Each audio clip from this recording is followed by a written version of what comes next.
se met en colère et il liquide l'Égyptien parce que simplement il était en colère. En fait, l'émotion là, pour pour l'exprimer, il a commis un crime. Mais sinon, la colère n'est pas un péché, mais l'acte que tu poses ou bien les paroles que tu donnes, tu vas sortir, c'est ça qui est un péché. Parce que si la colère est un péché, waouh! La façon qu'on se fâche là, c'est que toute la journée, des fois tu es seul, quelque chose tombe, ça te met en colère. Donc tu as péché. Tu as péché contre le stylo qui est tombé. Voilà. Donc, en fait, le problème... Okay. Le problème de l'Église, c'est ça. On n'utilise plus souvent le cerveau. Le cerveau est devenu un décoratif. C'est là parce que ça doit être là, sinon on n'utilise pas ça. Malheureusement, ce n'est pas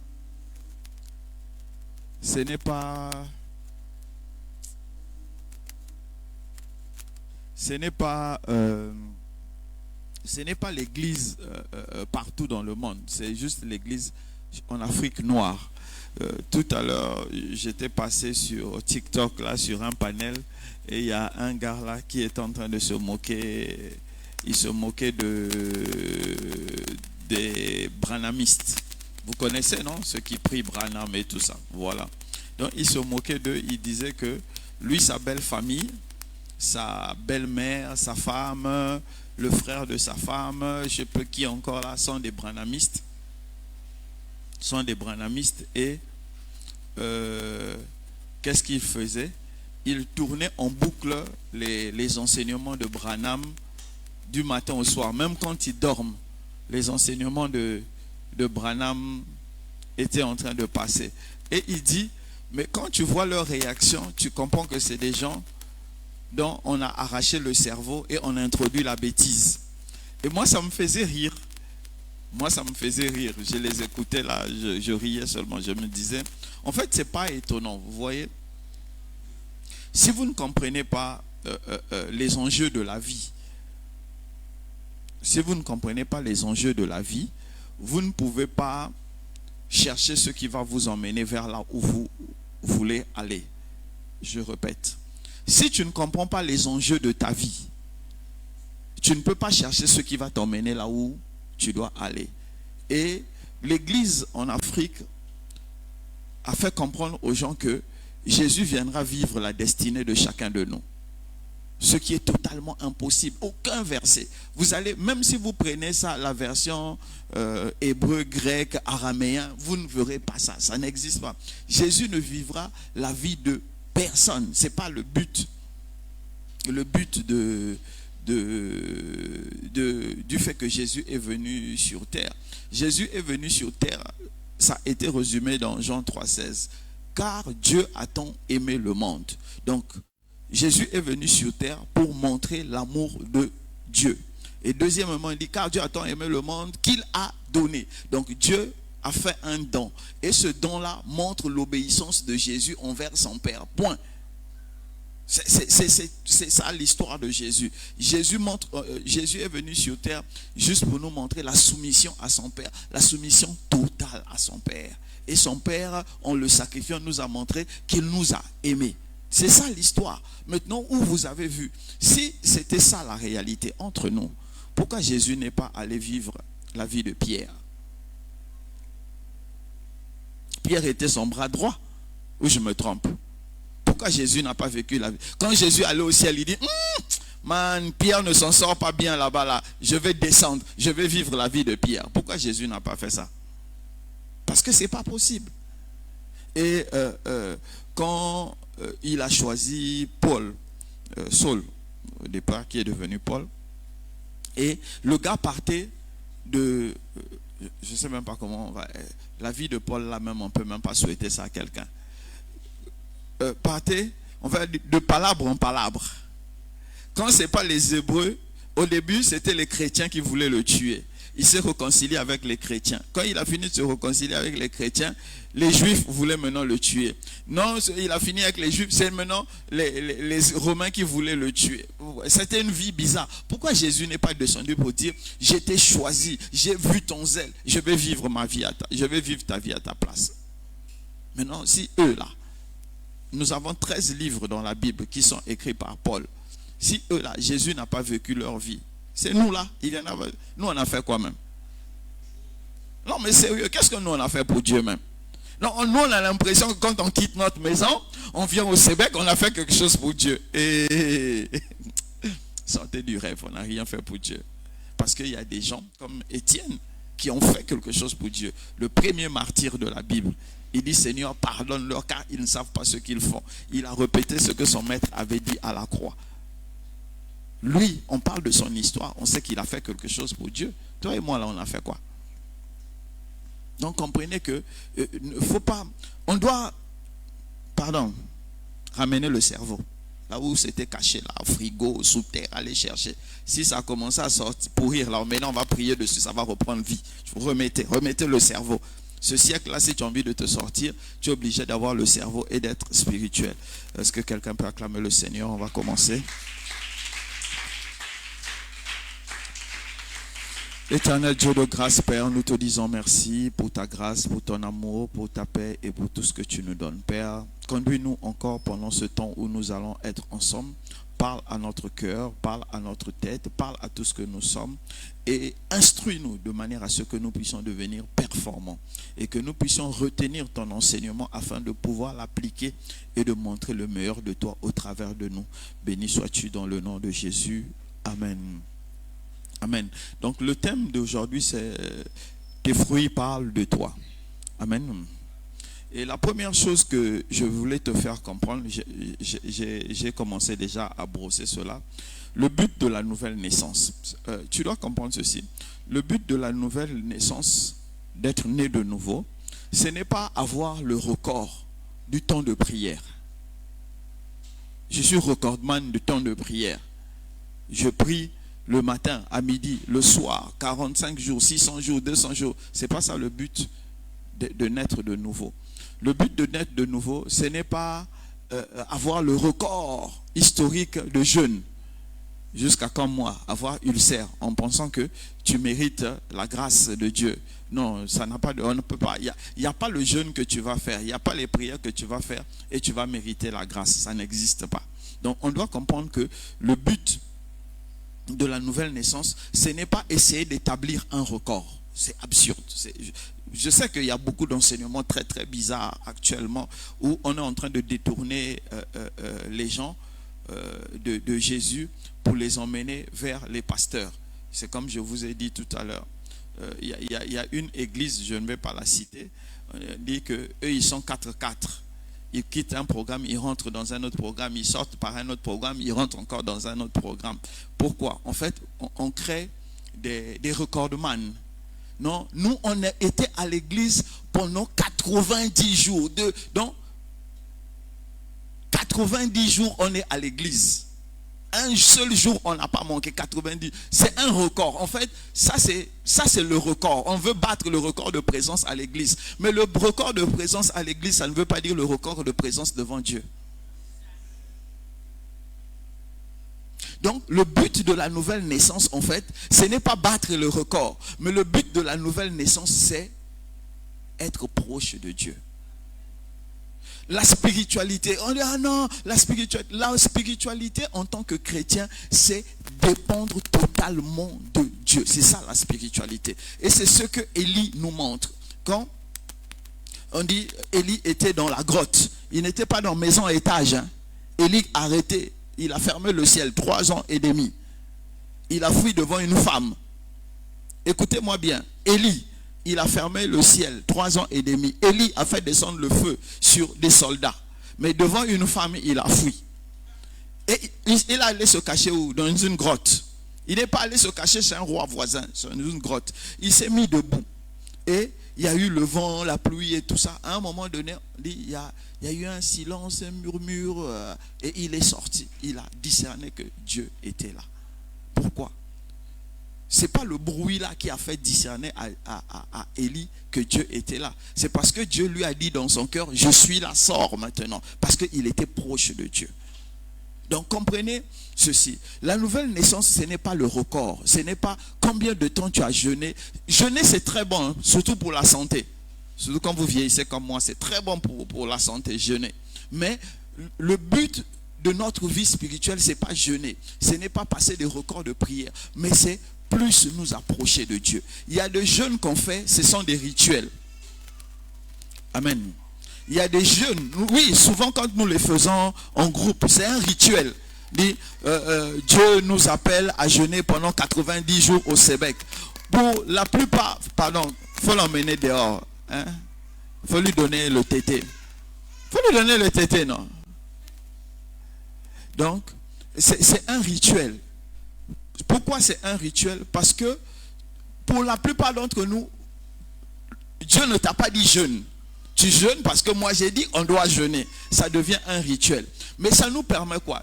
D'avoir de la discipline spirituelle. Donc le rituel nous permet d'avoir la discipline spirituelle. Mais il y a des moments où toi tu dois te lever et jeûner tout seul parce que tu as entendu Dieu te dire.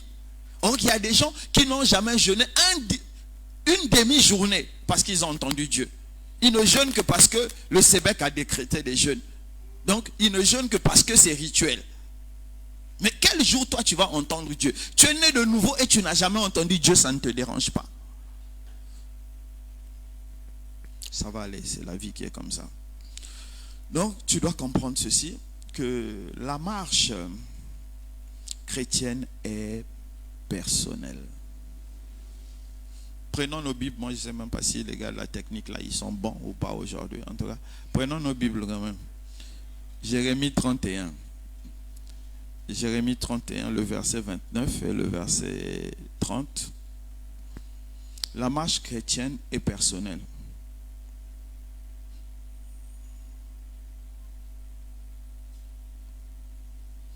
Jérémie 31, 29. Bon, c'est ce qu'on disait, apparemment ils ne sont même pas là.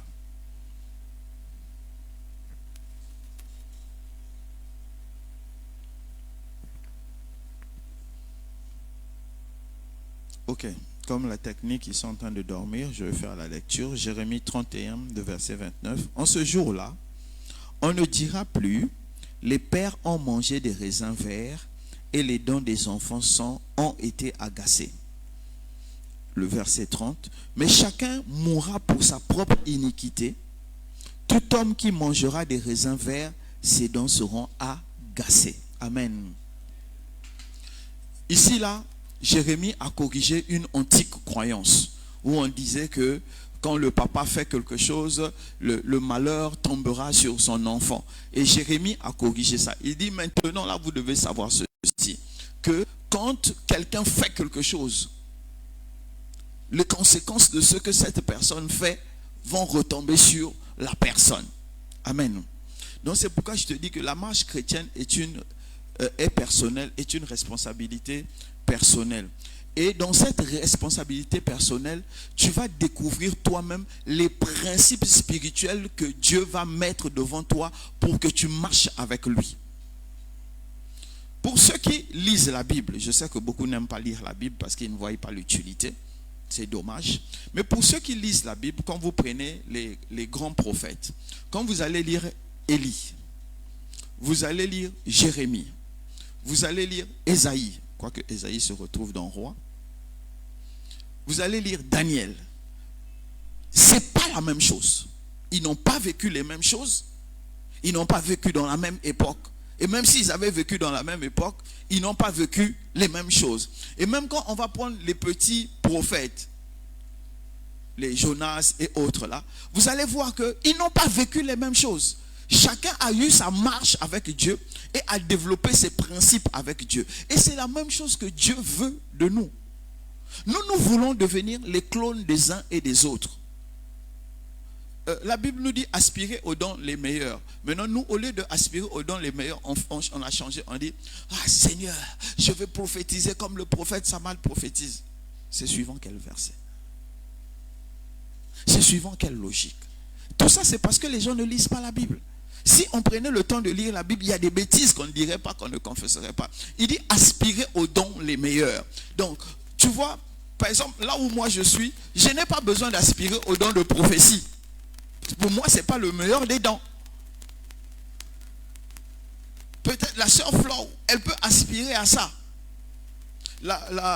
L'enseignante Sabrina peut aspirer au don de prophétie parce qu'elle se dit, il faut ajouter la dimension prophétique à l'enseignement que j'ai. Donc on aspire à un don parce qu'on va quelque part.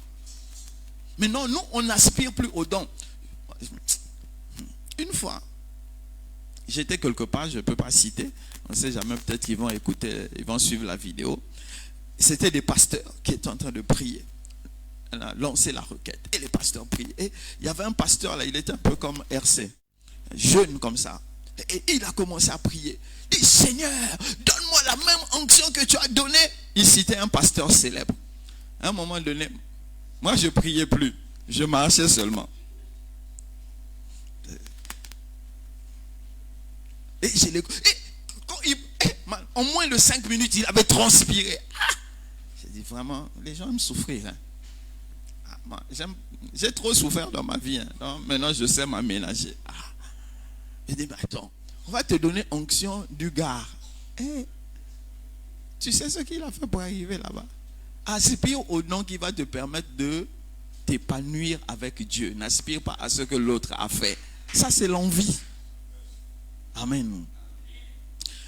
Tes fruits parlent de toi. Ça, c'était juste l'introduction. Je sais que la sœur Flore est déjà fatiguée de moi. Elle veut que j'arrête. Mais on lève les genoux et jette. Amen. Le prophète Samad est là. Dis-lui de prophétiser sur tes genoux. Ah. Quand le prophète Samad prie, tu ne crois pas. Quand c'est moi, tu crois. Mais parfois, ta guérison est entre ses mains. C'est ça qu'on est en train de dire là, c'est ça. Tant que Dadji n'a pas prié, c'est qu'on n'a pas encore prié pour moi. Hey! C'est Dieu qui t'a témoigné ça? Voilà, vraiment. Ça va aller. Donc je disais, tes fruits parlent de toi. Et c'est ce que tu dois comprendre, c'est que ce que tu produis parle de toi. Ce que tu produis ne parle pas du voisin, parle de toi. Et la première chose que j'ai voulu soulever, c'est la paresse. Nous sommes... Dès que j'ai dit paresse, là, vous avez vu, il y a quelqu'un qui avait la main et s'est fait... J'ai touché la bonne partie. Amen. Oui, les fruits. Les premiers fruits, pourquoi moi je commence par la paresse? Parce que, en fait, si on fait la somme des qualités des Africains, la paresse sera au premier niveau. 1 tiré paresse. C'est ça. Mais attendez. Moi, je ne veux pas parler. Hein. RC est là.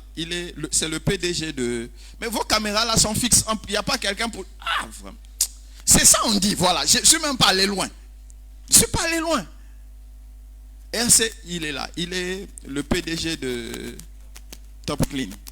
Ah, tu as dit ça a changé de nom, non? Tu gardes ça. Ok, de Top Clean. Il est même en train d'écrire un livre. Vous voyez, aspirer aux dons les meilleurs. Il s'est dit que comme moi j'ai écrit, là lui aussi veut écrire. C'est ça, aspirer aux dons les meilleurs. Au lieu de dire, je vais commencer à prier comme Dadji là. Lui, voilà, c'est ça, aspirer. Il est là. J'ai une question. Est-ce que tu as rencontré des paresseux dans ton boulot?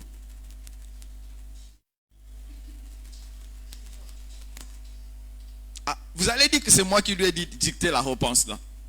Est-ce que tu as rencontré des paresseux dans ton boulot? C'est fréquent. Si tu as 10 employés, si tu as rencontré 10 employés sur ton parcours, combien tu peux dire sont paresseux? Vous avez entendu? 9,5. En fait, sérieux, il y avait quelqu'un, je suis souvent des podcasts, je vais dire podcast, on va encore me demander c'est quoi? Ça va aller. Notez, vous allez chercher. Voilà, d'une Sénégalaise, j'apprécie beaucoup son podcast, là, Africa Feeling. Et il y avait quelqu'un qu'elle avait reçu, c'est un milliardaire là en immobilier, et pendant l'échange. Et le gars disait que le réel problème de l'Africain, c'est que nous avons du mal à nous projeter. C'est ce qui crée la paresse. Donc la première qualité que nous avons, non vous, moi j'ai fini avec. Vous, non, là on m'a dit non, Daddy nous a indexé. Oui, je vous ai indexé.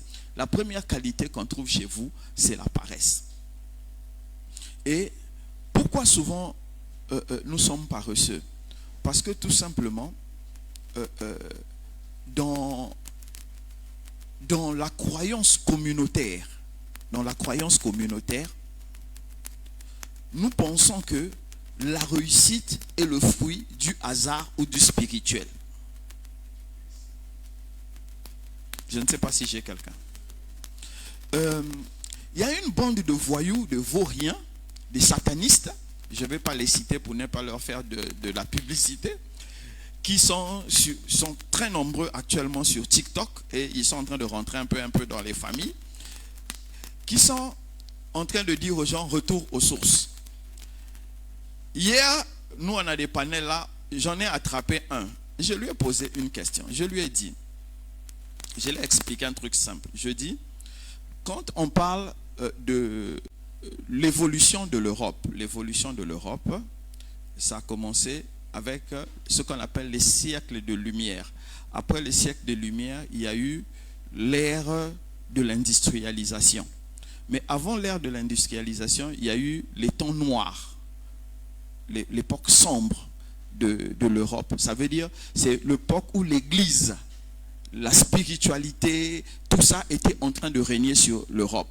Après cette étape-là, il y a eu, moi je vais parler de la France parce que je connais mieux la France, il y a eu des penseurs, quand vous entendez Rousseau, Montesquieu, tout ça, c'est ce qu'on appelle des penseurs de lumière, ils sont nombreux. Ils ont commencé à réfléchir sur la société, donner à la société des béquilles pour entrer dans l'ère de l'industrialisation. Donc, le trait d'union là a fait que les gens ont quitté les croyances bêtes pour se tourner vers un savoir solide et ils ont commencé à faire des découvertes scientifiques. Il y a un trait d'union, donc la pensée là. Et moi, je lui ai posé la question. J'ai dit, ce trait d'union là, l'Afrique a fait ça à quel moment? Il a commencé à me dire, tu sais... Il a parlé 2 minutes, je l'arrête. Je dis, man, tu n'as pas répondu à ma question. Vous savez pourquoi il ne pouvait pas répondre? Parce que l'Afrique n'a jamais fait ça. Aujourd'hui, quand tu es en Europe, l'Église a sa place, la pensée rationnelle a sa place et la science a sa place. Or, quand tu es en Afrique, tout est mélangé. Oui, c'est pourquoi, en tout cas, je sais que quand je vais dire ça, tu vas être choqué.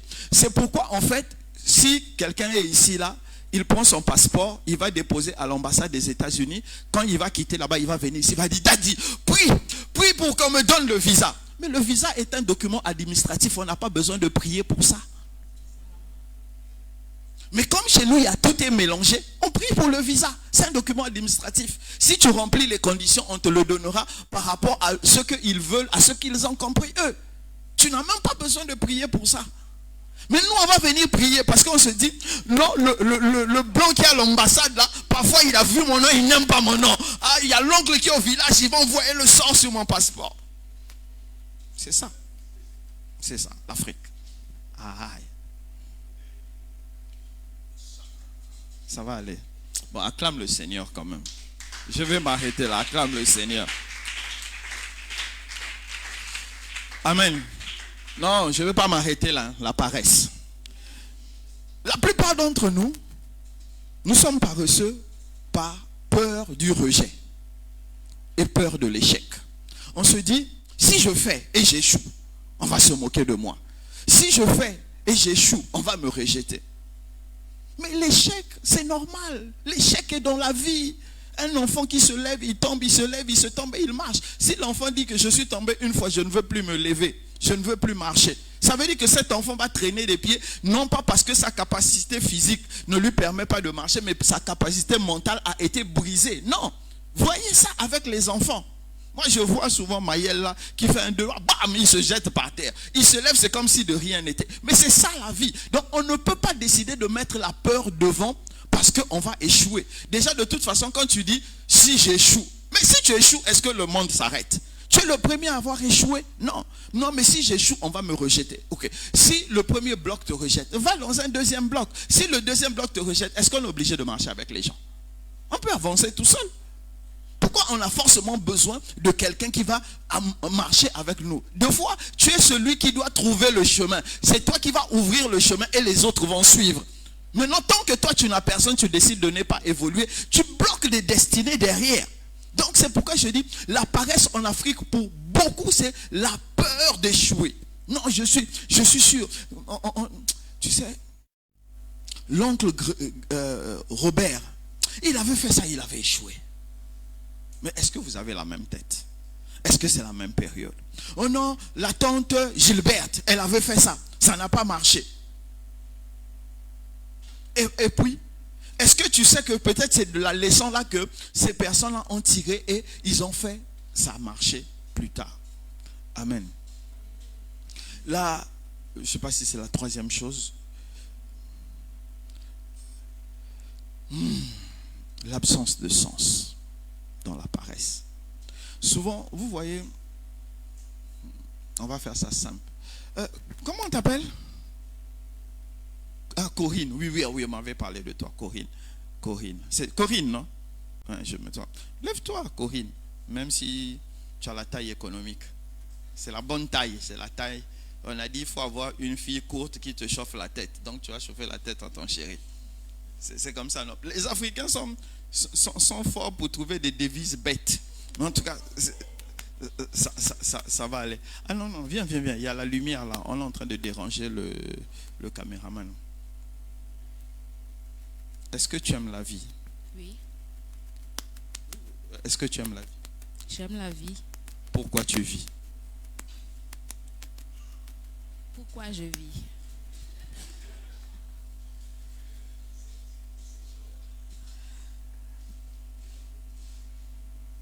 Attends, ne bug pas. Calme-toi.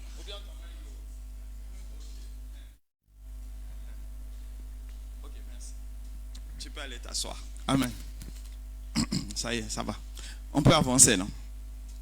Vous voyez, vous savez, non, les gens sont en train de rire, mais c'est pareil. C'est maintenant les gens commencent à se poser. Regarde, viens, fais vite, viens. Viens, wafi. Viens, François, viens. Voilà.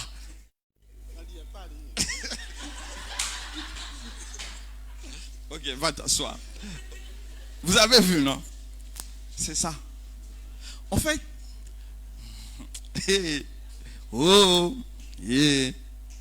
Africain.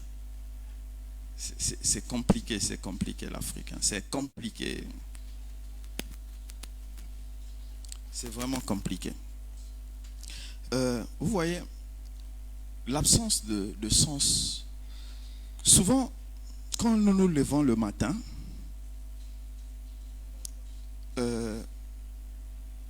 on dit, je suis debout. Pour les pieux, ceux qui sont vraiment pieux. Oh Seigneur, je te confie cette journée.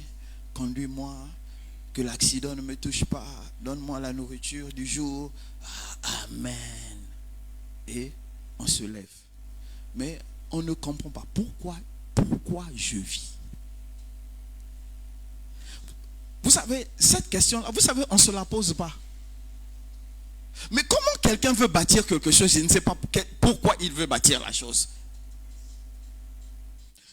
Attendez, chacun de nous ici veut bâtir une vie. Mais il ne sait pas pourquoi il va bâtir la vie. Tu auras quelle motivation?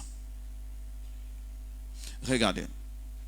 Tout à l'heure, il y a Dr Mike, mon fils qui est aux États-Unis, qui m'a envoyé une image de les derniers AirPods. Les derniers AirPods. C'est les derniers AirPods. Il m'a envoyé les derniers AirPods. Voilà, C'est en anglais. Bon, je vous fais la traduction. Je veux pas que vous ayez mal à la tête. Ils disent Apple annonce les nouveaux AirPods qui offrent en live une traduction en live. Si vous ne me croyez pas, on va donner à l'anglaise. C'est ça. Elle va faire la même traduction que moi. Vous voyez, mon niveau d'anglais monte seulement. Voilà. Donc, c'est les AirPods. C'est écrit là. Ça y est là. C'est Mike qui m'a envoyé ça. Pourquoi il m'a envoyé ça? Parce qu'il y a à peu près un mois, on a fait une discussion. Il voulait reprendre l'école. Et il m'a dit, il veut aller faire langue. Comme il est bien dans les langues, il voulait aller ajouter des langues à son CV. Et je me suis mis à rire. J'ai dit, mais toi là, vraiment, Je lui ai dit, écoute, dans moins de 2 ans, il y aura des AirPods qui vont faire la traduction en continu. Donc, si toi, tu perds de l'argent pour aller apprendre ce que les gens n'ont plus besoin, c'est que tu travailles pour être au chômage. Il était choqué et je lui ai dit qu'en fait, il y a un seul domaine actuellement où on est sûr qu'on peut encore travailler dans les 10 ans à venir, c'est tout ce qui touche à l'électronique. Donc, il est allé se mettre en cybersécurité, sécurité réseau et autres. C'est ce qu'il allait faire. Donc, c'est pourquoi il m'a envoyé cette affiche-là. Donc, il écrivait en bas, bon, ça c'est nos conversations, mais bon, on va quand même. Il me disait, vous êtes vraiment un grand, ma soeur Flore, non, toi tu n'as pas des lunettes. Lis le commentaire de Mike en bas. Vous êtes vraiment un grand visionnaire, papa. Vous voyez comment le métier d'interprète est en train de disparaître. J'étais pas avec. Ou bien vous pensez que je travaille à Apple. Voilà. En fait, c'est justement, j'ai compris quelque chose. Il fallait comprendre pourquoi tu vis. Moi, je sais pourquoi je vis. Avant, je me chauffais la tête, mais aujourd'hui, je sais pourquoi je vis. Ce qui fait qu'il y a des questions, même quand c'est complexe, quand on me les pose, je suis capable de situer celui qui me pose la question. Parce que je connais moi-même ma position. Or, beaucoup parmi nous, tu veux te marier.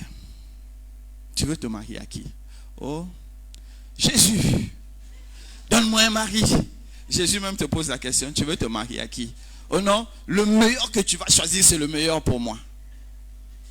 Si Jésus trouve que c'est quelqu'un qui, chaque 3 mois, quelque chose saute et il marche sans sandales dans la rue, parce que ça va t'aider toi à le chercher mieux. Tu vas dire, Seigneur, qu'est-ce que tu m'as donné? Mais voilà.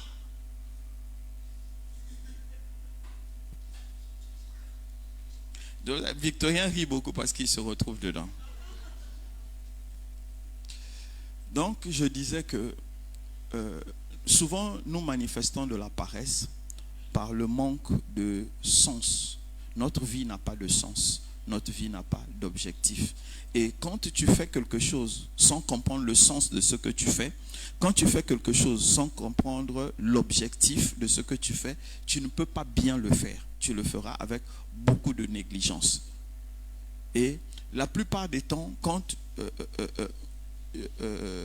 les gens sont négligents, simplement c'est parce qu'ils ne comprennent pas l'importance de ce qu'ils font, ou bien ils méprisent ce qu'ils font. Et ça, ce sont les traits de la paresse. Et je vais finir par là sur la paresse. Il y a la paresse qui est congénitale, donc en fait que tu as reçu de tes arrière grands-parents. Vous savez, j'ai un ami là, on l'appelle Kabinda. Lui, quand il parle des Africains, il est à Rome, il est en Italie. Et lui, quand il parle des Africains, quand il commence à laver les Africains, tu as pitié des Africains. Il dit, quitte là avec tes arrière-grands-parents qui portaient des feuilles de banane dans la forêt qui couraient. C'est comme ça qu'il parle souvent des Africains. Et moi, des fois, je suis choqué. Mais je me dis, mais c'est pas faux.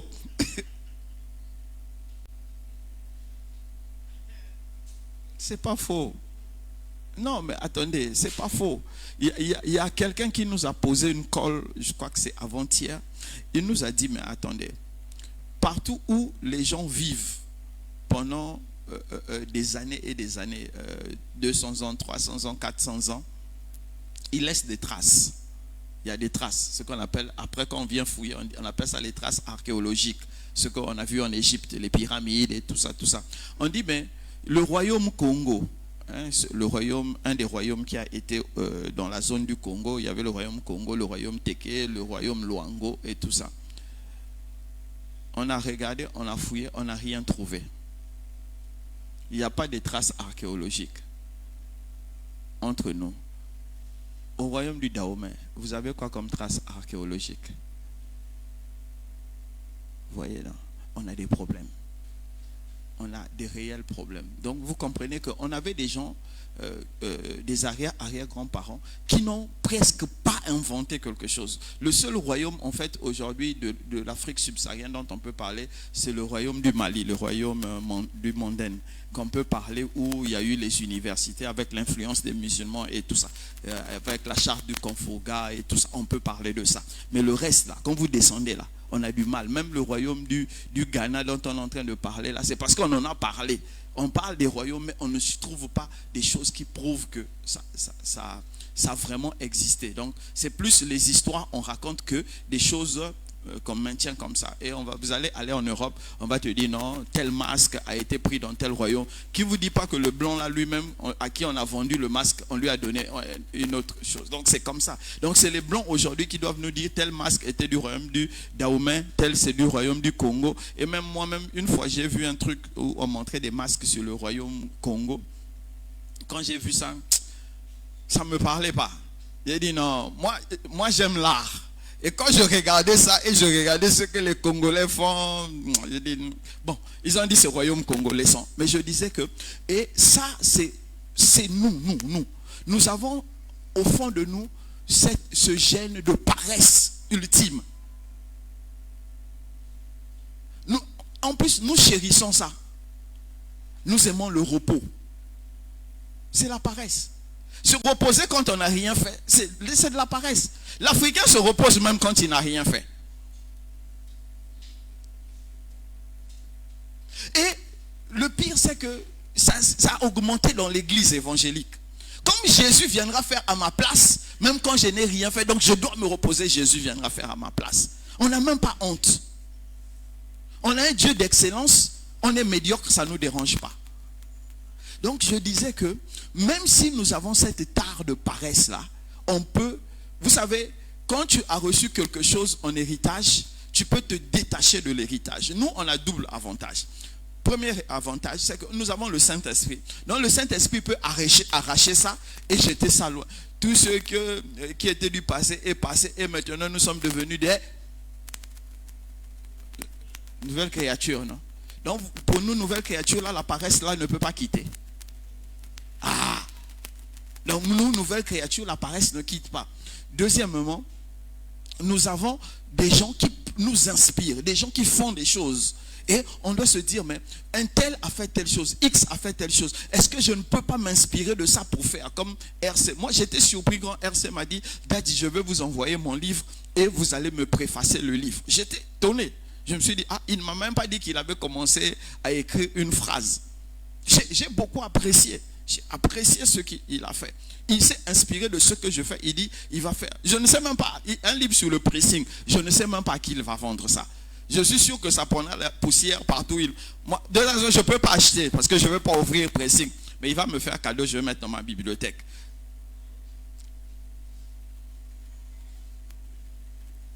Mais c'est vrai, non? Moi, je ne veux pas ouvrir pressing. C'est pour les gens qui vont ouvrir pressing. Ou bien, c'est pour ceux qui veulent ouvrir ou améliorer leur pressing. Mais j'ai aimé.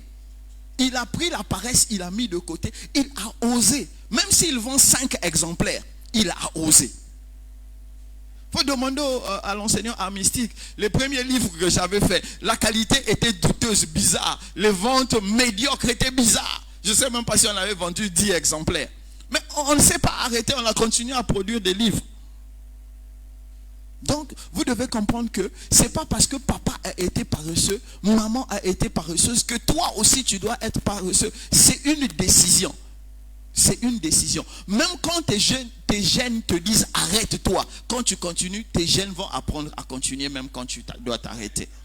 C'est un choix. Si quelqu'un m'a compris, qu'il acclame le Seigneur.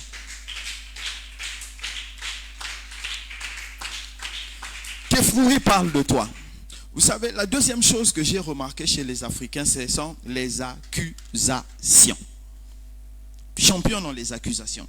Vous savez, je vais juste te dire deux choses sur les accusations. En fait, quand tu passes ton temps à accuser les autres, tu projettes sur les autres ce que toi tu es réellement.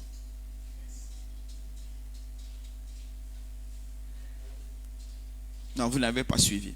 En fait, je vais laisser ce que je fais. Je vais aller recurer les caniveaux là-bas, me lever à 5 heures pour laver les caniveaux, balayer les routes et je dis l'Europe est mieux. À un moment donné, we must use the mind. Hein? On doit utiliser le cerveau. C'est mieux pour ceux qui ne se retrouvent pas, mais ce n'est pas mieux pour tout le monde. Mais comme on aime accuser, on accuse. Et on arrive à des conclusions bizarres. Et c'est ça que nous devons lâcher. On doit laisser cela. Si quelqu'un m'a compris, qu'il acclame le Seigneur.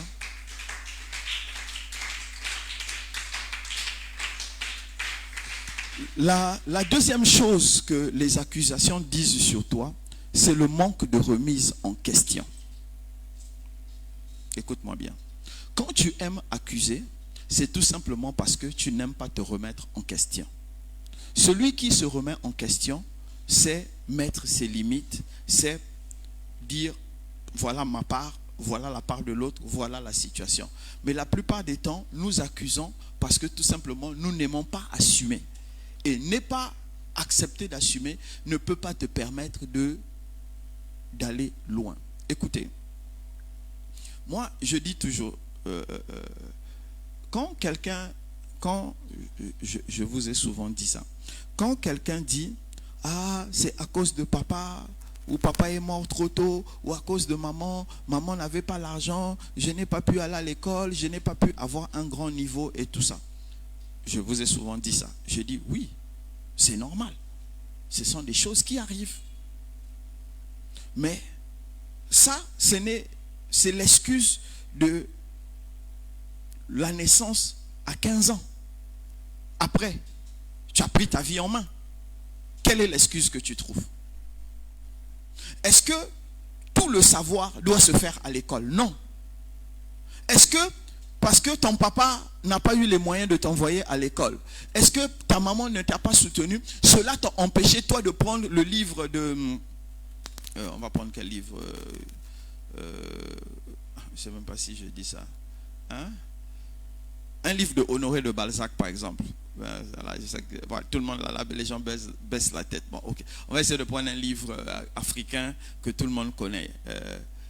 Je vais dire La marmite de Kokambala. Bon, ça, la même personne ne doit connaître ici. Sous l'orage. Vous connaissez? Seydou Badjan. Voilà. Attends, voilà. Donc, si à 15 ans jusqu'à 18 ans, tu n'as pas lu Sous l'orage, tu as un problème. C'est le livre africain que moi j'ai vu partout en train de se balader. Tu vas dire aussi c'est la faute de papa, c'est la faute de maman. Donc la connaissance est disponible. Elle n'est peut-être pas de façon linéaire comme à l'école, mais la connaissance est disponible. Mais c'est parce qu'on ne veut pas se remettre en question. Parce que si on se remet en question, on se rend compte que en fait, ce n'est pas les gens autour de nous qui sont des méchantes personnes, c'est nous sommes méchants. Et nous mettons cette méchanceté sur nous-mêmes parce que nous ne voulons pas évoluer. Et comme nous n'aimons pas évoluer, nous accusons les autres que ce sont les autres qui nous empêchent d'évoluer. À partir de 15 ans, tu as déjà la conscience. À 20 ans, 25 ans, qu'est-ce qui t'a empêché d'avoir du savoir? Tu peux ne pas avoir des diplômes, mais tu peux avoir du savoir. Qu'est-ce qui t'empêche? C'est tout simplement ce que nous faisons. Nous sommes là toujours dans ce genre de choses. On accuse, on accuse, on accuse. Si tu m'as compris, acclame le Seigneur.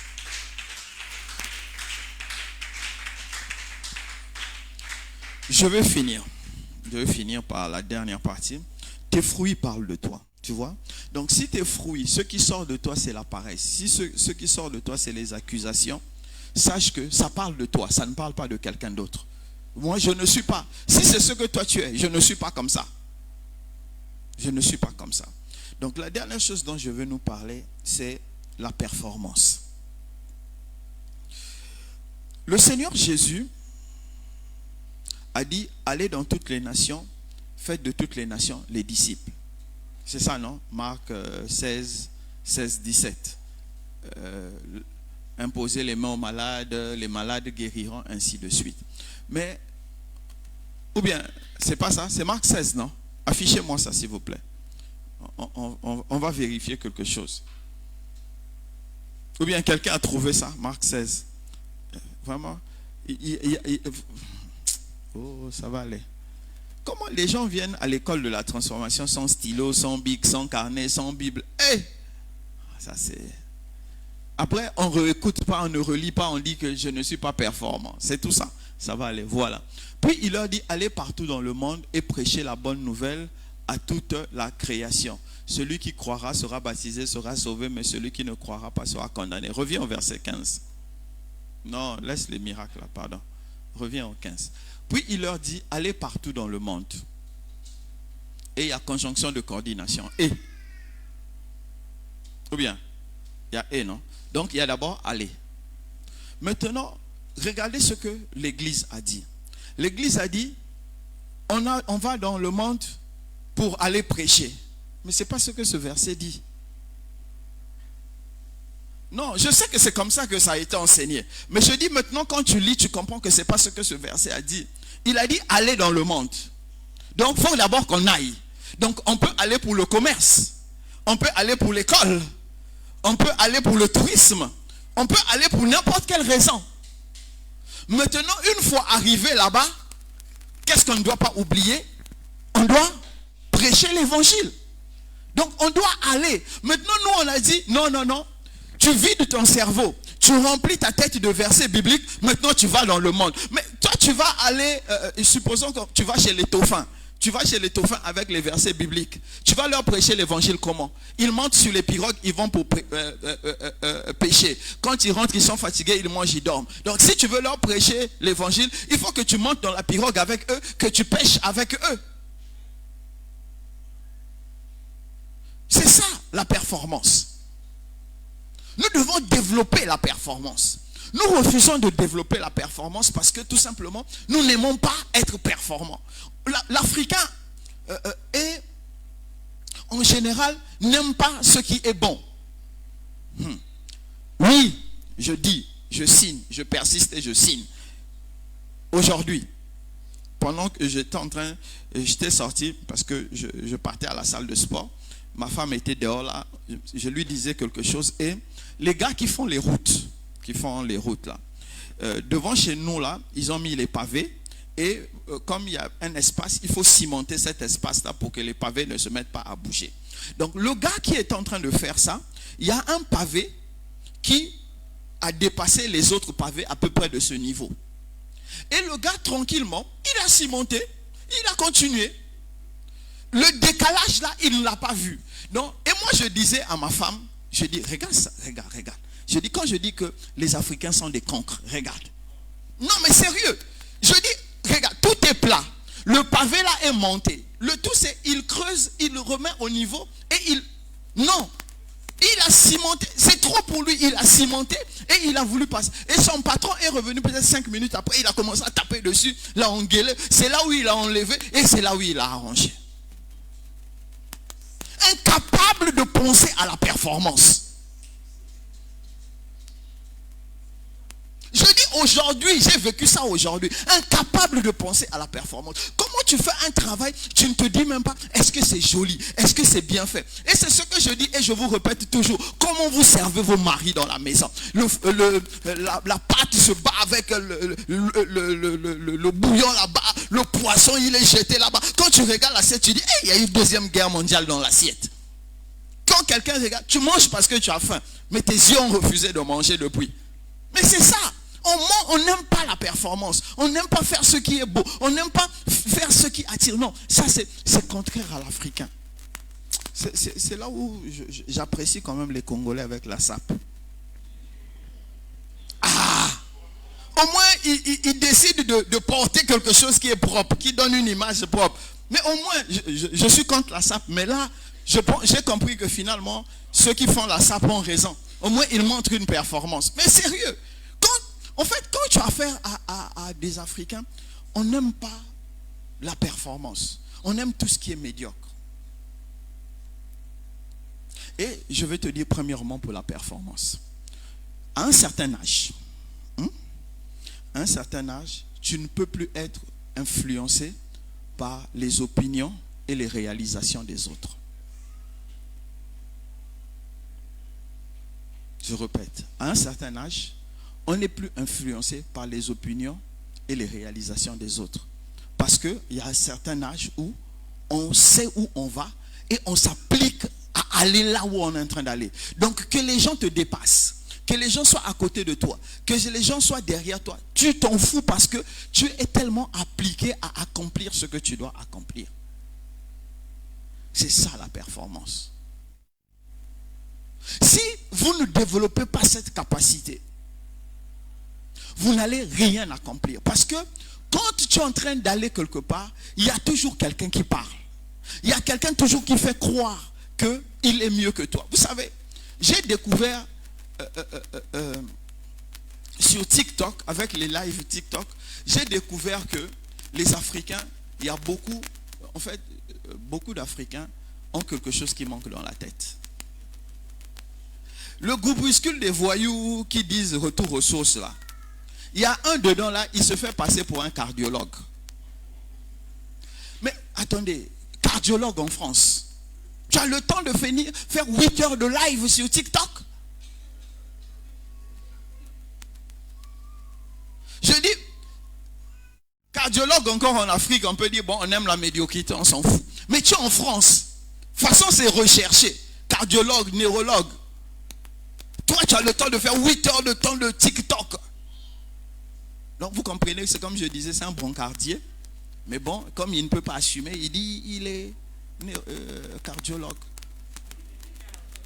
Hein?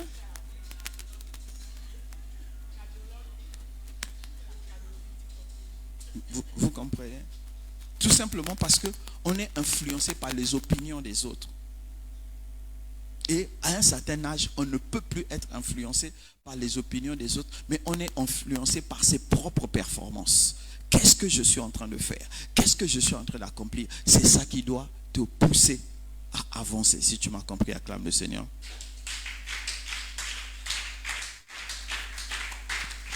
Deuxièmement, pour la performance, si tu veux être performant, tu dois apprendre à idéaliser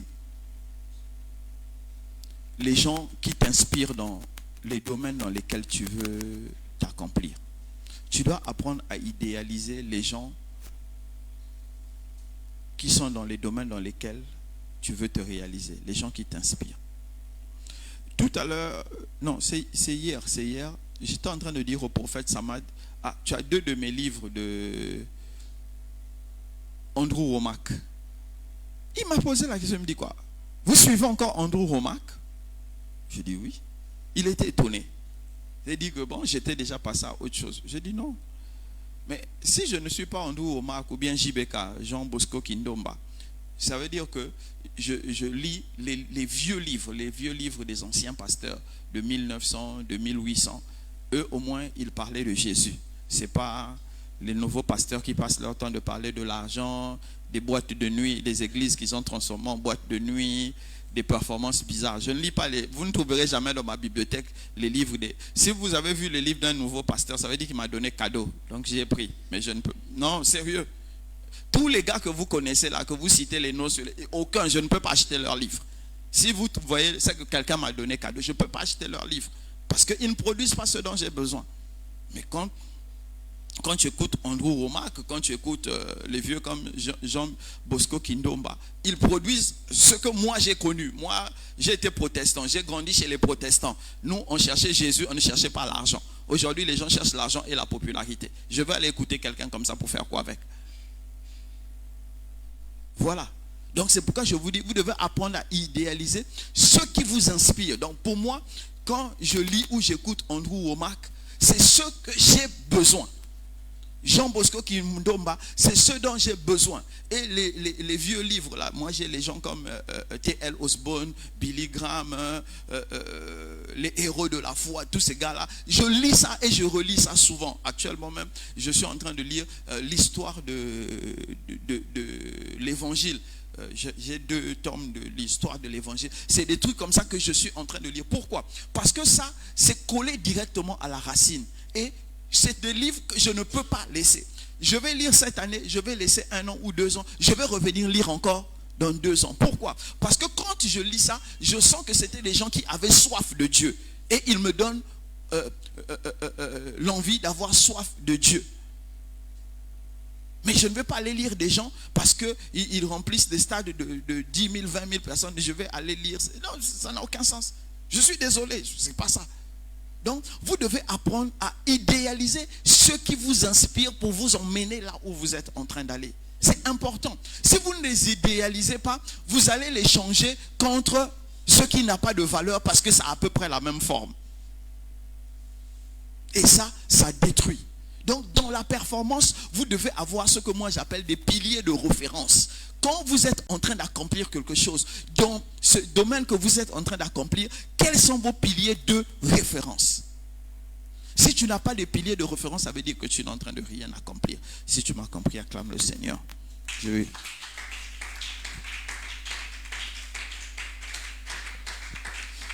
Amen. Je vais finir par là. La troisième chose que je vais te dire, tu dois trouver le moyen de mesurer tes performances. Vous savez, j'ai dit tout à l'heure quelque chose. J'ai dit, le livre de RC, moi je ne vais pas l'acheter.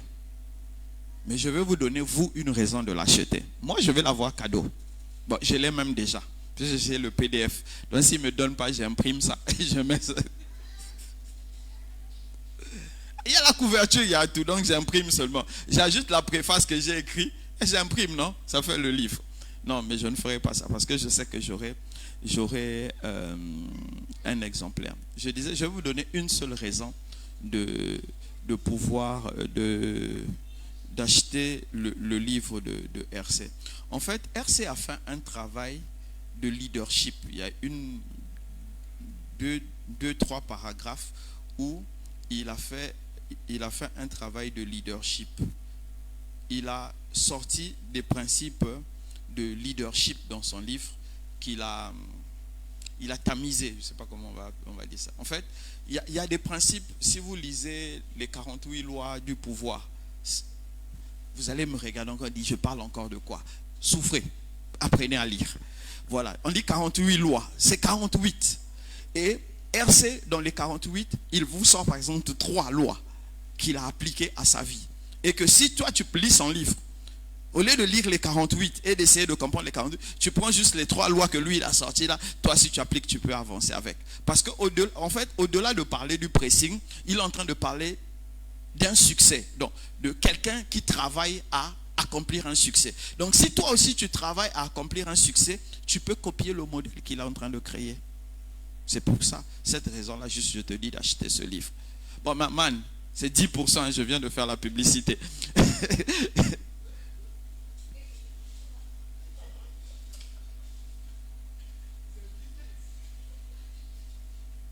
Bon, entre nous, vous là, écoutez. Qui a déjà rencontré un avocat? Jamais vous n'avez rencontré un avocat? Bon, qui est allé voir un médecin, docteur généraliste? C'est combien on paye consultation? 5, 12 000. Hein? Tu payes ça, non? Donc maintenant, moi, je parle là, on ne veut pas me payer. Lui, il fait quoi? C'est sa spécialité, moi aussi, c'est ma spécialité. Donc, j'ai 10% sur les ventes de son livre. Amen. Donc, je disais que, pour finir, tu dois trouver un moyen de mesurer tes performances. Si tu ne mesures pas tes performances, tu ne sauras pas si tu avances, si tu stagnes ou tu recules. Moi, je ne peux pas te donner ma méthode à moi pour mesurer ma performance. Ça ne te servira pas. Mais tu dois trouver toi-même ta méthode à toi pour mesurer tes performances, pour savoir si tu avances ou pas. Par exemple, pour faire simple, ça c'est moi, pour faire simple, j'ai dans mon agenda les prières de la semaine, du mois. Qu'est-ce que je raconte? Du mois. J'ai des points de prière du mois et des points là, il y a certains points, je reporte de mois en mois. Parce que c'est pour des prières, comme on dit, perpétuelles.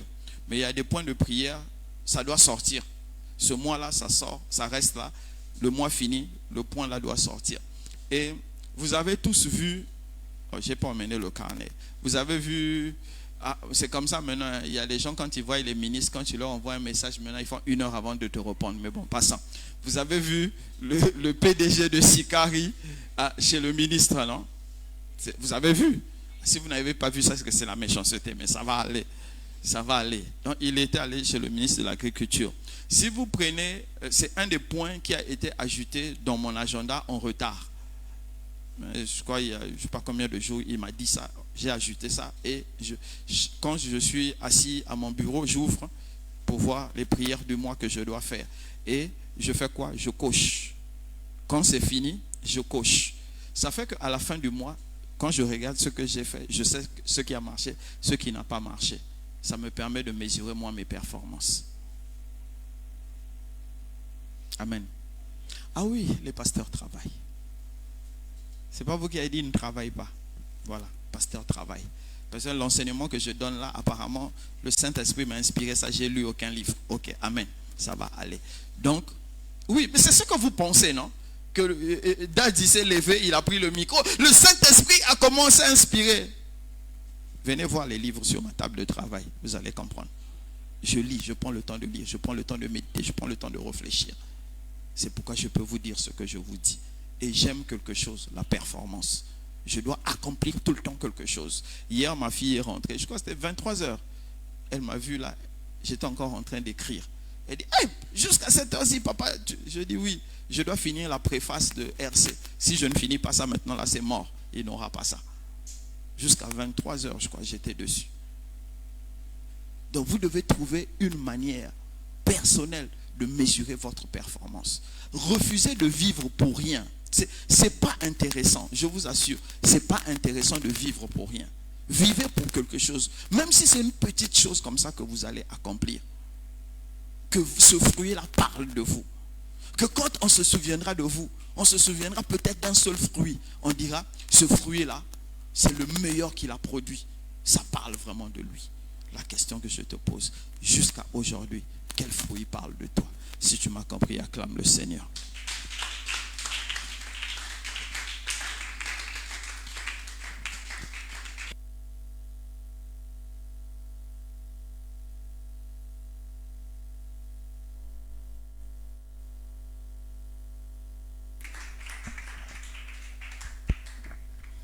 C'est comme ça que tu acclames pour la qualité du message que tu as écouté ce soir.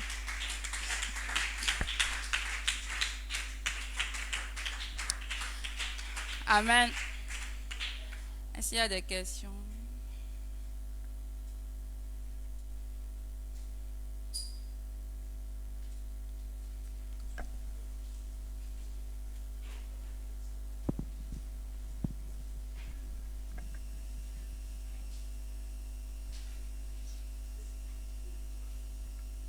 Oui, ça.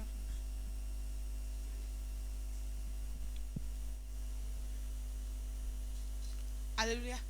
Amen. Vous restez ici? Oui. Ok. Je vais commencer par répondre d'abord à ta troisième question. La Bible, dans l'Ancien Testament, la seule indication de la prière qui a été donnée, c'est celle que Salomon a donnée. Il a dit, quand ton peuple aura péché contre toi et qu'il sera déporté dans les nations, s'il se tourne vers ce temple et il prie, exauce-le.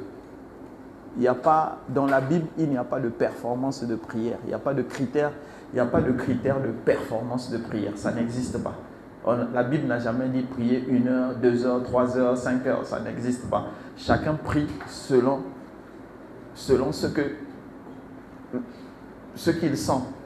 Tu peux prier 24 heures. Tu ne sens pas le poids. Tu peux prier 30 minutes.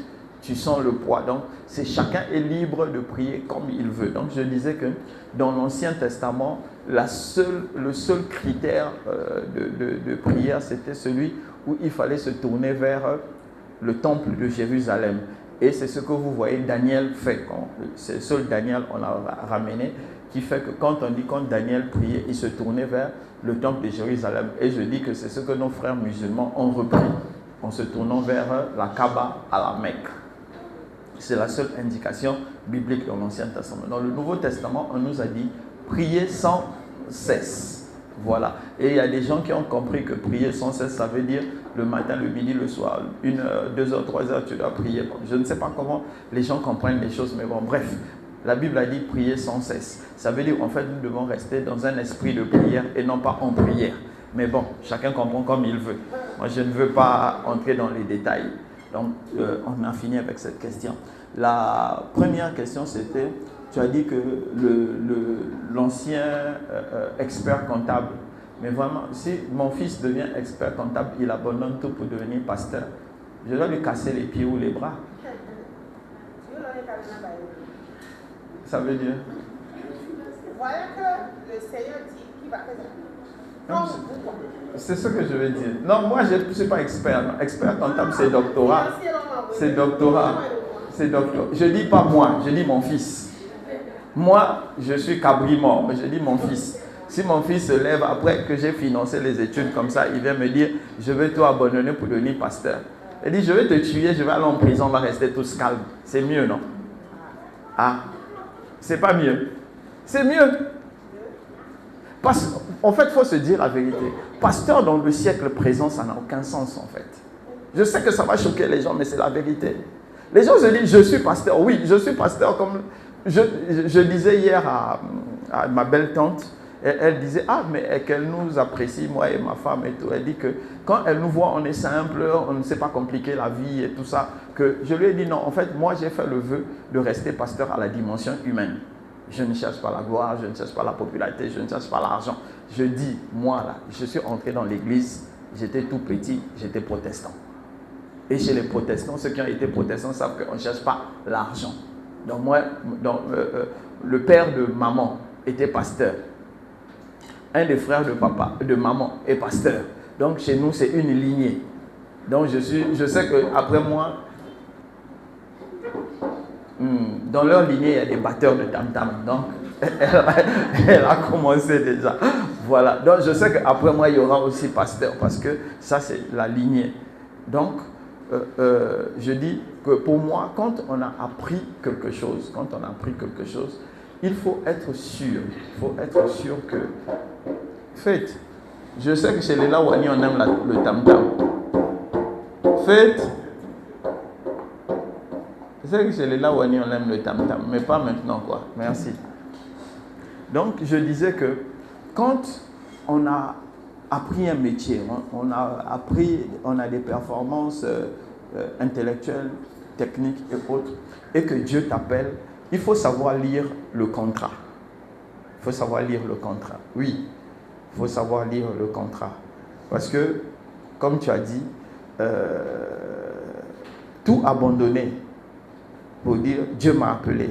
Il y a des gens, c'est la fatigue émotionnelle qui les a appelés. Oui, à un moment donné, tu es fatigué, tellement tu as été épuisé de faire ce que tu dois faire que tu entends un appel pastoral. Il y a des gens, ils ont été tellement bloqués dans le travail qu'ils doivent accomplir qu'ils entendent un appel pastoral. Je trouve ça triste. Et la réalité même montre, aujourd'hui montre deux choses. Ceux qui se sont auto-appelés, donc qui ont été fatigués de la vie normale et ils sont devenus pasteurs, il y a deux choses qui se montrent. Soit ils entrent dans le compromis. Tu vas voir quelqu'un qui ouvre un ministère, 5 ans après il est devenu multimilliardaire. On voit ça. Vous connaissez, je ne cite pas les gens. Il ouvre un ministère, 3 mois après, c'est lui qui voyage partout. Dis donc, Dieu n'est plus le Dieu des processus. Dieu est le Dieu des sauts. On sait comment ils ont fait pour arriver là-bas. On sait que les contrats existent. Donc les gens vont mettre les mains dans les choses pour pouvoir accomplir. Et il y a les autres là. Ils entrent dans des galères pas possibles. Il y a des temps de galère où Dieu te transforme. Mais ça ne peut pas être continu. Mais quand on s'auto-appelle, on rentre. Il y a des gens qui s'auto-appellent et qui ont la crainte de Dieu. Donc ils ne peuvent pas aller entrer dans les choses bizarres pour devenir riches. Donc ils vont vivre une galère pas possible. Il y a un pasteur que je connais une fois qui m'avait appelé. Il m'a dit d'aller prier pour lui. Lui aussi, il dit qu'il est pasteur. Il a une parcelle. Il a vendu la moitié de la parcelle. Il a gardé l'autre. Il a fait l'église. Mais il me dit qu'il n'y a qu'une personne qui vient dans son église. Et moi, je lui ai posé la question. Quand Dieu t'a appelé, il t'a dit quoi? Il était incapable. Il rentre à gauche, il va à droite, il sort. Je dis bon. Je lui ai dit, écoute, ferme ici, là, repars au pied de ton père spirituel. Quand tu vas bien entendre Dieu, tu reviens. Et il m'a bloqué quand je lui ai donné cette réponse. Parce qu'il n'a pas aimé. Il s'est dit que moi j'ai le secret, j'allais lui donner le secret. J'ai dit, mais moi-même, c'est que j'ai quel secret? Comprenez? Donc, il y a des gens qui sont devenus pasteurs par fatigue émotionnelle. Et maintenant, quand ils se rendent compte que c'est difficile, soit ils rentrent, ils vont commencer à faire des gauches-droites pour devenir riches, populaires et tout ce que vous connaissez là. Soit ils ont la crainte de Dieu, ils restent, ils sont dans la galère. C'est pourquoi je dis, si tu as des connaissances intellectuelles et que tu veux devenir pasteur, soit tu deviens laïque. Le matin, tu vas au bureau, le soir, tu es pasteur. Et si Dieu te dit, laisse tout, en ce moment, tu lui dis, qu'est-ce que tu me donnes? Parce que les gens pensent que Dieu, on ne fait pas un contrat avec Dieu. Si on fait un contrat avec Dieu, Dieu, j'abandonne tout, tu me donnes quoi? Abraham a dit ça, mais je m'en vais. Je vais prendre Eliezer de Damas comme héritier. Il dit non. Donc si tu dis à Dieu, bon ok, moi je vais tout abandonner pour toi, tu me donnes quoi? Il ne parle pas. Tu refuses d'abandonner. Si on te chasse de ton boulot, comme beaucoup de certains ont eu ce genre de problème, on les a chassés du boulot, Dieu crée une situation, on te chasse du boulot pour que tu te concentres. Tu vas encore chercher un autre boulot. Jusqu'à ce qu'il va bien parler. Et quand vous allez vous entendre, maintenant tu te mets à son service. Pour moi, c'est comme ça. Donc, je ne peux pas parler du cas de ce pasteur, je ne le connais pas. Mais moi, je dis, si c'est le temps de l'épreuve, c'est bien. Mais si le temps de l'épreuve dure trop, celui qui est en main à l'épreuve finit par craquer. Donc, pour moi, c'est écouter Dieu. Qu'est-ce que Dieu a dit et qu'est-ce qu'il t'a promis? Et depuis qu'il t'a promis, quels sont les signes qui prouvent qu'il va accomplir? Moi, les signes qui prouvent que les promesses qu'il va m'accomplir, le voyant en question a quitté, il était assis là. Je vous ai dit, c'est Nat. Dieu m'a montré qu'il accomplira. Il m'a donné Nat. Vous savez, vous connaissez l'histoire. Ok, ta deuxième question, c'était quoi déjà? Hein? Oui. Ah! L'église en Afrique, c'est quelque chose. Hein? Non, le vouloir et le faire sont... Voilà, dépendent de Dieu. C'est ça. C'est quoi le verset? Sortez-moi le verset. C'est pourquoi j'aime les gars, vite. Regarde, les techniciens.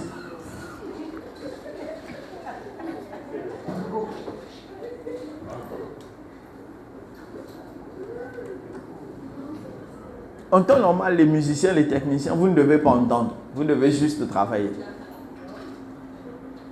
Il allait devant l'ordinateur. Il ne connaît même pas le verset. Il fait semblant d'aller sur l'ordinateur. C'est comme s'il connaissait le verset. Philippiens 2:13. Car c'est Dieu qui produit en vous le vouloir et le faire selon son bon plaisir. Reprends ma chérie. Philippiens 2, verset 13. Car c'est Dieu qui produit en vous le vouloir et le faire selon son bon plaisir. Le verset qui vient avant dit quoi?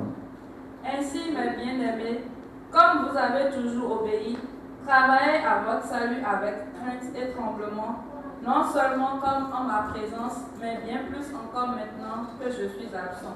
Non, attends, pause. Les gars, affichez-moi ça. Il y a des choses on va finir avec. Comme ça, on va tous avoir la paix, quoi. Ah, ils ne trouvent pas. Ok.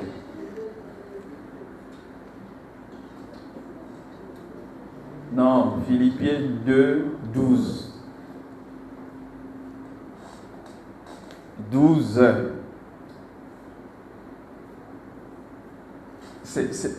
Ok.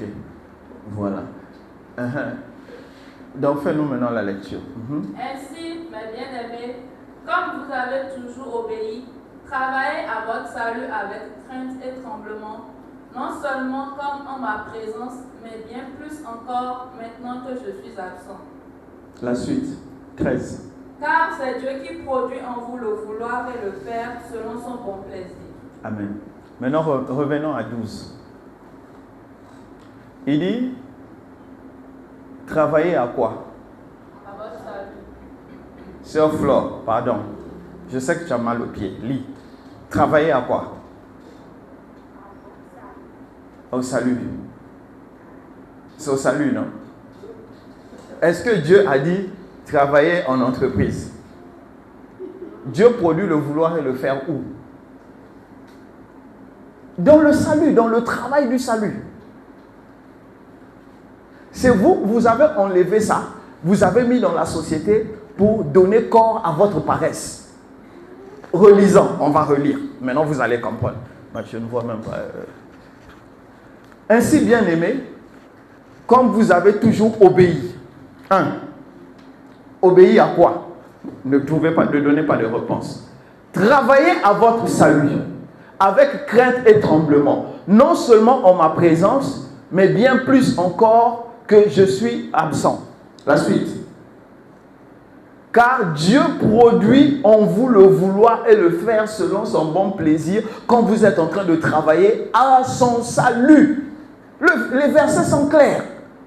Maintenant, qu'est-ce que vous avez fait?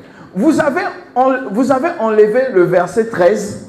Vous avez introduit ça dans la société en disant aux gens, Dieu produit en nous le vouloir et le faire. Donc ça veut dire que si je ne veux pas aller travailler, c'est Dieu qui ne veut pas que je travaille. Mais ce développement-là contredit toute la Bible. On ne va pas aller loin. Le thème du mois, c'est quoi? C'est quoi? Envoyez-moi le verset du thème du mois. Ok. Il dit, la manne cessa le lendemain de la Pâque. Et quand ils mangèrent du blé du pays, les enfants d'Israël n'eurent plus la manne et ils mangèrent les produits du pays. Ok. Dieu produit le vouloir et le faire. Donc tout ce que Dieu a trouvé à leur produire, c'était du blé. Donc Israël ne mangeait que le blé. Israël n'a mangé que du blé. Ils n'ont pas mangé les bœufs. Ils n'ont pas mangé du poisson. Ils n'ont pas mangé. Il y a des interprétations, quand on sort ça, on contredit toute la Bible. En fait, ici, c'est la Bible est en train de dire que quand la manne s'est arrêtée, Israël commençait à manger ce qu'ils ont commencé à planter. Donc, ils ont planté la vigne. Ils ont planté des bassins pour faire du poisson. Ils ont commencé à manger les bœufs, les moutons, tout ce qu'ils avaient. Ils ont commencé à manger cela. Donc, c'est le fruit de quoi? C'est le fruit de leur travail. C'est pas ça? Maintenant, quand nous allons revenir dans le livre de Philippiens, vous allez me dire que non, comme Dieu produit le vouloir et le faire, nous, à notre niveau, Dieu ne nous produit pas en nous le vouloir de nous développer et de produire quelque chose qui est bon. Est-ce que ce n'est pas contredire la Bible, ça? En fait, nous cherchons des passages dans la Bible pour légitimer ce que nous sommes. Au lieu de chercher des passages qui vont nous pousser à aller vers le haut, nous cherchons des passages qui vont nous affermir dans la bêtise. Maintenant, pourquoi? Ramène-moi Philippiens. Ok. C'est Dieu qui produit le vouloir et le faire selon son bon plaisir. Donc, moi je vais m'arrêter là, mais je vais nous poser une question. Donc, dans le bon plaisir de Dieu, non, je vais d'abord voir, est-ce qu'il y a quelqu'un qui est un croyant ici? Je vais voir la main de quelqu'un. Est-ce que quelqu'un croit en Dieu ici? Ouais, tout le monde a levé la main. Ok. C'est Dieu qui produit en vous le vouloir et le faire selon son bon plaisir. Donc je pose la question. Donc le bon plaisir de Dieu, c'est que les Africains soient développés. C'est pourquoi il n'a pas produit en nous la volonté de nous développer. C'est ça? C'est une question que je vous pose. L'Afrique est sous-développée. Vous êtes d'accord avec moi? Donc, je vais dire ceci. C'est Dieu qui produit le vouloir et le faire en nous, selon son bon plaisir. Donc le bon plaisir de Dieu est que l'Afrique soit sous-développée. Est-ce que vous êtes d'accord avec moi? Mais pourquoi vous n'êtes pas d'accord avec moi? Puisque c'est Dieu qui fait toutes choses selon son bon vouloir et son plaisir. Vous comprenez qu'il y a des développements qui détruisent la Bible, qui détruisent des vies. Vous sortez les versets de contexte, vous mettez ça dans votre paresse, vous attachez des fils rouges dessus, vous mettez l'huile rouge dessus et... Voilà, tu as tout compris. Vous faites la sorcellerie avec les versets bibliques. pour conforter les gens dans la paresse. Non, ce n'est pas ça. Ici, là, Paul est dans un contexte bien déterminé. Il a bien mis le contexte en disant que c'est le travail du salut. Dieu choisit qui il veut, comme il veut. Voilà. Tu vois, et puis toi tu connais, mais tu trouves quand même une raison. RC, pose ta question. Ah, d'accord. Ok, que Dieu soit glorifié. Amen.